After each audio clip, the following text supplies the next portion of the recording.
په سارو باندې الله کم عذاب لګولې دی هغې غوښه خو تا وخوړه ستا بدن ته عذاب ستا بدن ته بیماری ستا بدن ته تکلیف زما د ګناه په وجه باندې حیوانات هم پاتې نشو زما د ګناه په وجه باندې الله په ما د حیواناتو غوښه بند نه کړه د هغې پی را باندې بندې کړې دا زما د ګناه نتیجه ده چې زه الله خفه کومه زه د یوې خبرې لحاظ هم نه ساتمه بې حیایي انتهایي عامه هر سړی بې حیا هره ښځه بې حیا د چا په بدن لباس اسلامي نه دی د چا په سر باندې لوپټه اسلامي نه ده د چا په کور کې پرده اسلامي نه ده د چا هغه تقاضې چې اسلام ویلي بقایا پاتې نه دي هر ځای کې فسق و فجور عام د الله نافرمانۍ نه عام نو خامخا به سیلاب زما ملک مړي دې سیلاب زما خویندې داسې کړې والله سوالګرې جوړې کړې هر چا ته ولاړ دي تا ته سوال کوي ماما څادر راوارته وه کاکا څادر راوارته وه ما د دې اوبو نه وباسه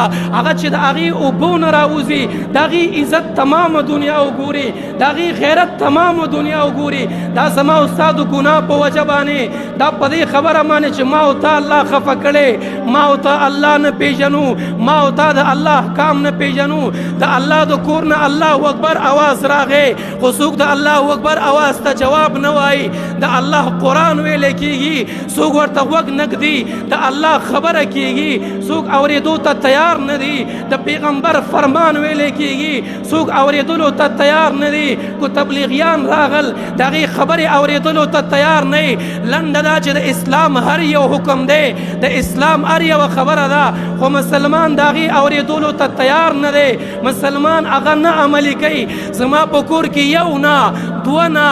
لس بالمازه پراته دي زما په کور کې حرام پراته دي زما په کور کې ډش پروت دی زما په کور کې کیبل پروت دی نو خامخا به زما عزت لیلام کېږي خامخا به زما عزت په داو باندې لګېږي بچاو د دې نه څه شی دی موږ به څنګه د الله د عذاب نه بچ کېږو یاد وساتئ قرآن کریم د الله د عذاب نه د بچاو دوه طریقې ذکر کړي دي وما كان الله معذبهم وانت في وما كان الله ليعذبهم وانت في یو چې د پیغمبر پاک علیه السلام ذات مبارک هغه وخت کې موجود دی د الله اجتماعي عذاب نه راتو دویم چې کله قوم استغفار زیات وایي توبې الله توباسي بیا په دې قوم باندې الله عذاب نه راولي راځئ ورونو الله انتهایي خفه دی الله انتهایي ناراضه دی راځئ چې اجتماعي توبې الله توباسو راځئ چې استغفار ووایو راځئ چې جومات ته راشو او دې الله ته ووایو الله ټول عمر م ته خفه کړې الله زما د ګناه په وجه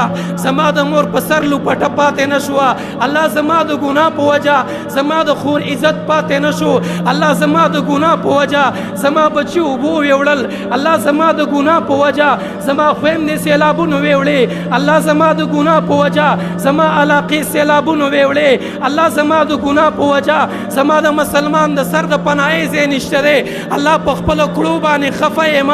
الله په خپلو کړو پښیمانه او ستومانه یم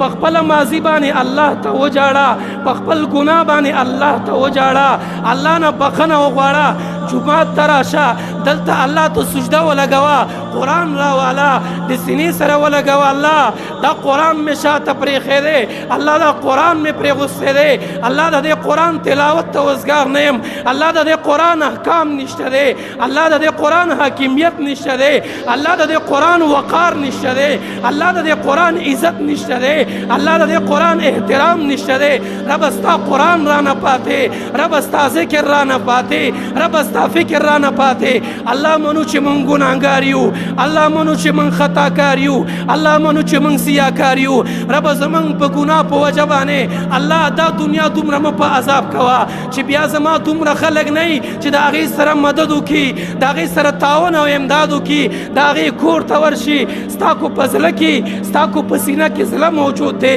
او که یو مسلمانه خور دې سرتوره سره وکتله کو یو مور دې د بل چادر ته وکتله کو یو ماشوم بچی دې وکتو چې هغه بابا بابا چغې وایي کو یو ماشوم بچی دی وکتو چې هغه په دې سیلاب کې د یوې نوړۍ روټۍ چغې وایي بیا به تاله جړا درشي الله زما د ګناه په وجه چې ټوله شپه زما په غوږونو کې هیډفون پراته دي ټوله شپه زما په غوږونو کې الله هغه شیان چې زه پې تا خفه کوم الله زما غوږونه ټوله شپه موسیقي واوري الله زما غوږونه ټوله شپه ستا په نافرمانۍ کې مبتلا الله دماغ ستا په نافرمانۍ کې مبتلا الله سترګې ستا په نافرمانۍ کې مبتلا الله د بدن اعضا په نافرمانۍ کې مبتلا رب خیر دې موږ درته سوال کوو الله موږ که هر څومره ګناهګاري الله زموږ ګناه ته مه ګوره رب خپل رحم ته وګوره الله ته غفور او رحیمي الله ستا رحم ډېر لوی دی رب خیر دې زموږ د ګناه په وجه باندې الله زموږ د دې بدبختۍ په وجه باندې الله زموږ د دې غفلت په وجه باندې الله د دې مسلمانانو نه دا تکلیف ختم کا الله عذاب ختم کا او دې مسلمانانو باندې یو آرام او اطمینان والا زندگی راولا د مفتی خان آغا هاشمي صاحب د هر قسمه بیانونو ترلاسه کولو لپاره زموږ چینلونه در سره لایک او سبسکرایب کړئ.